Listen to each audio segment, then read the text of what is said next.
Joan Didion is one of America's finest writers. She had been reporting from the front lines of America's social and cultural revolution for more than 3 decades. She is equally gifted as a novelist, an essayist, a screenwriter, and a journalist. It has been 12 years since her last novel, but it has been well worth the wait. The Last Thing He Wanted is a political thriller that entwines a doomed romance with international intrigue that takes its heroine from Washington to Latin America and every place in between. I'm very pleased to have Joan Didion here to talk about this work and her life.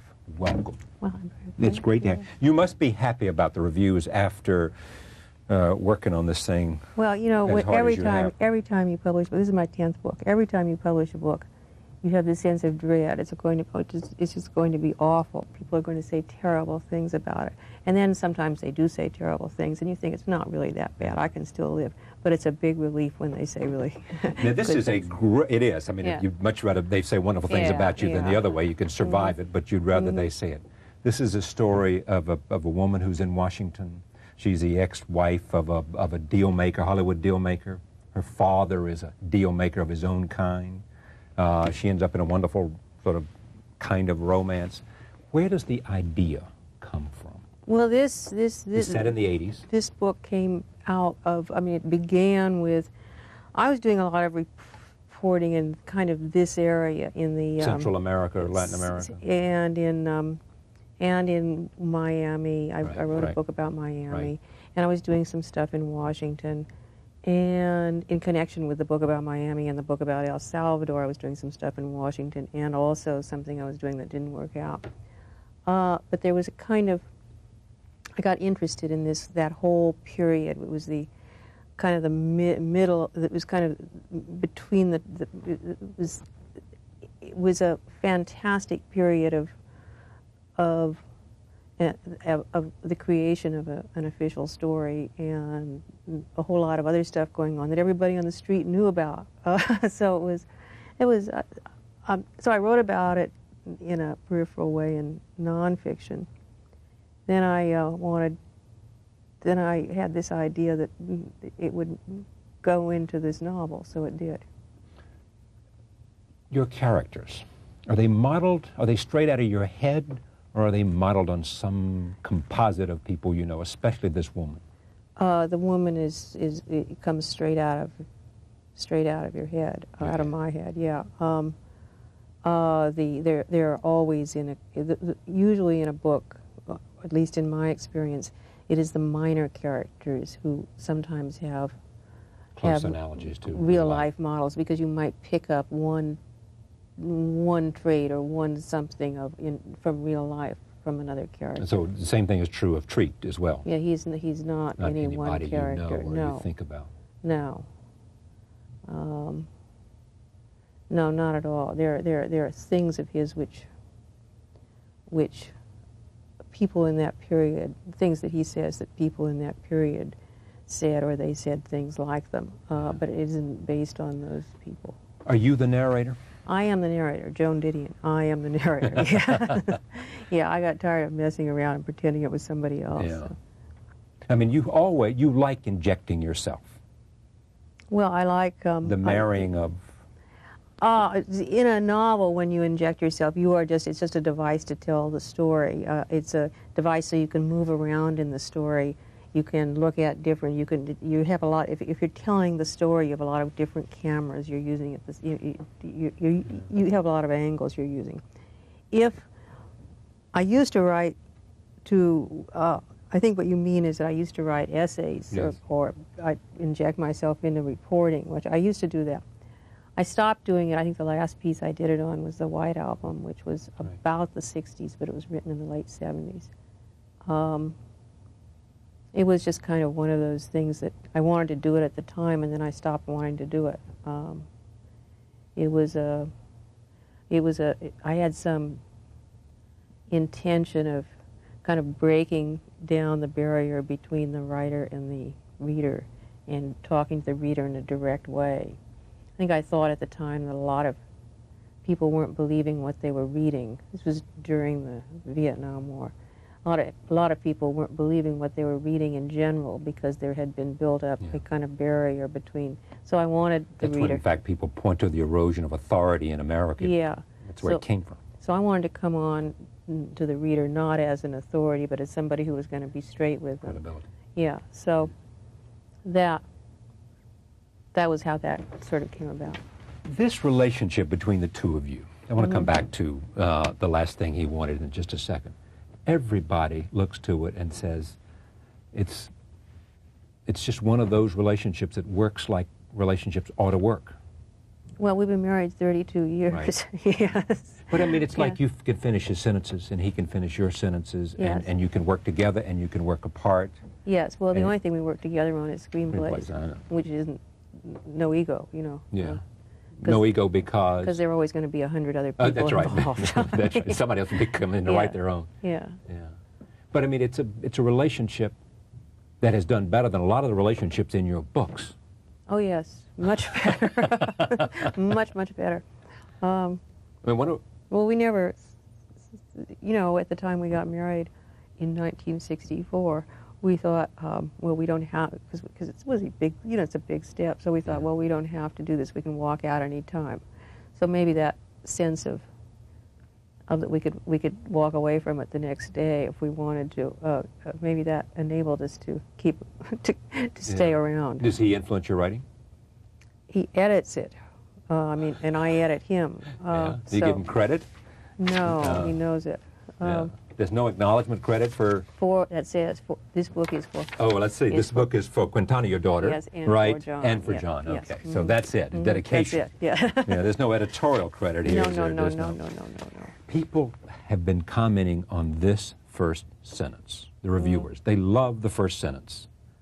Some real things have happened lately.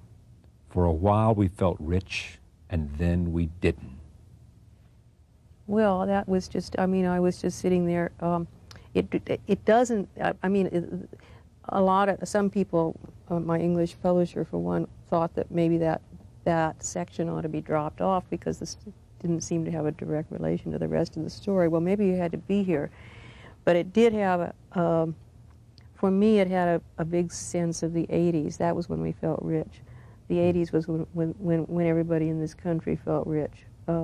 And the trend was very... Almost there was a glorification of richness. And if you could always make money, the money was, it was right around the corner there was money. Now maybe this was because... You can make a lot of money for doing little. Yeah. And all you had to do is keep moving. Yeah. And because everything was going up. Yeah, and then suddenly we realized that we weren't so rich after all, not only personally but as a country. And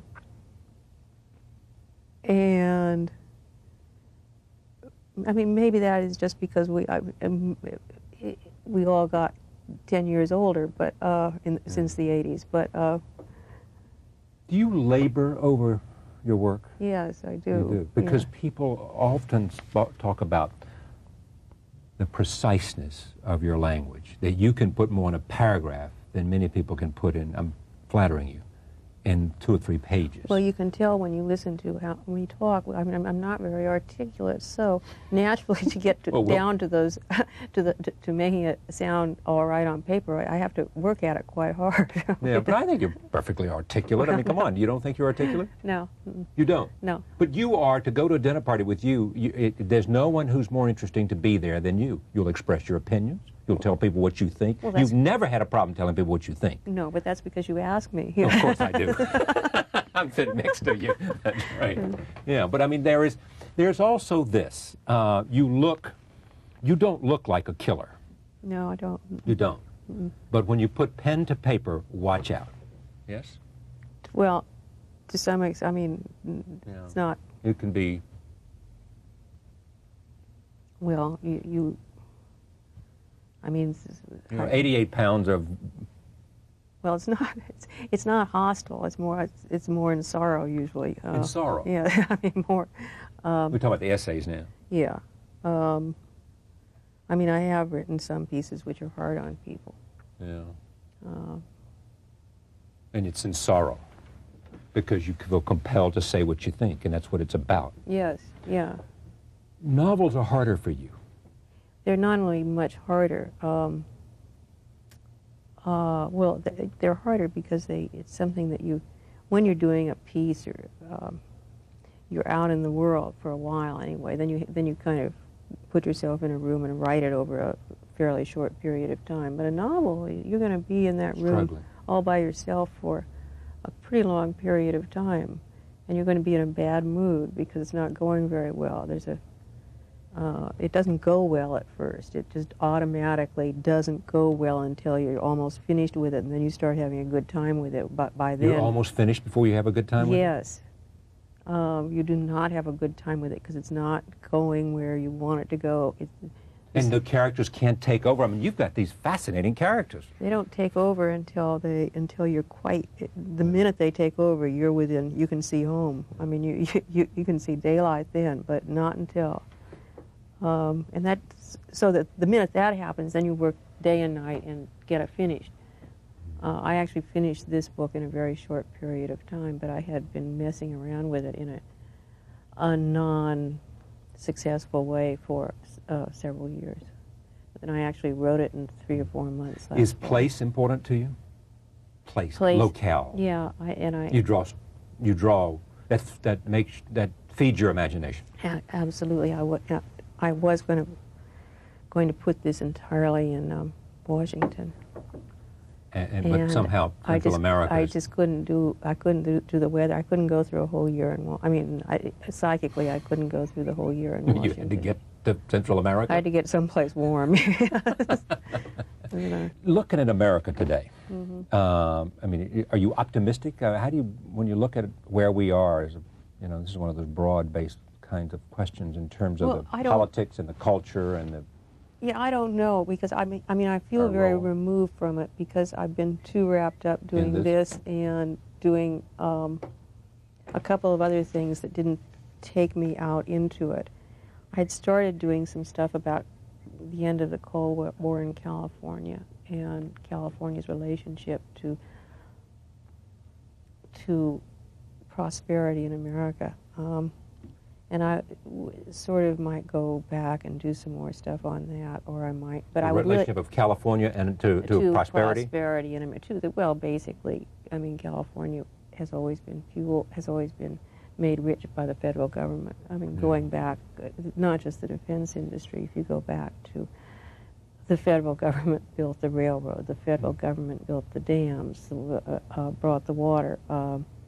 The federal government built the highways. California has an extremely ambiguous relationship with the federal government since almost everybody in it at the time I was growing up there professed to be totally independent of the federal government. You considered yourself at one time a Republican? Yeah, absolutely. I was a California Republican. Yeah. And today? Well, I don't think too differently, but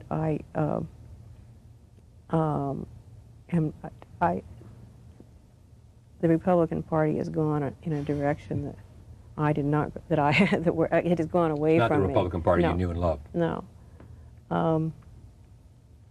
So, no, I am not a Republican. So what are you, though? Well, I'm a registered Democrat at the moment.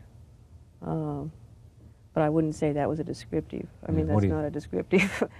Sometimes you register as something so you can vote for somebody in the primary. So you can go in the primary. So what do you think of the upcoming election? Well, I guess it's cut and dried. John doesn't think so. John thinks Dole has a chance. John keeps placing bets on that. That Dole has a chance? Yes. Or that he's going to win? No, that he's going to win. He's a gambling man, isn't he? Finally, tell me about the relationship between Treat and Elena here. I mean, where do they find in each other? Is it the sense of what? Well, I think that risk. I think they find some sort of irreducible truth. Truth. You know. They find a truth. Yeah. Mm-hmm. Which is? Well, I mean, just in each other. She finds out, basically, that he has faced up to this thing that is going on there, or to a whole lot. I can't quite define it, although we were talking to someone who was interested in making a movie about it. So we were starting to talk about that area, because obviously that area has to be clarified. Yeah. Is it clear it has taken the form of the question, what went on in that room? Yeah. So we've been starting to talk about that. So that it's a big. So I'm going to have to define it, but I haven't yet. You'll have to give. I mean, that's the nature of Hollywood. Well, it's the nature of the screen. You have to look at stuff on the screen, and if it's literal, the screen is literal. You want to know that if you see the room, if you see people in the room, you want to know what they said. Do these people have faces when you're writing about them? Do they have? No, they don't. No, I mean, I did have one character once in a book who was very physically clear to me. It was Charlotte Douglas in A Book of Common Prayer. I knew exactly what she looked like. But other characters kind of fade in and out, and sometimes they look one way, and sometimes they look another way. Go ahead. You might catch one image of them that sticks with you. The Last Thing He Wanted by Joan Didion. First novel in 11 or 12 years? 12 years. Yeah. When's the next one? Well, I guess it'll have to be sooner than 12 years. But I don't know. You may live forever. But I'm going to do something else first. Like what? Like a nonfiction book. I'm going to go out and try to figure out what's going on in the country somehow. And how will you do that? I don't know. That's what I don't know yet. I have to find a focus. I have to find a story. I'm in. It's great to see you. Good to see you. Thank you. Joan Didion. We'll be back in a moment. Stay with us.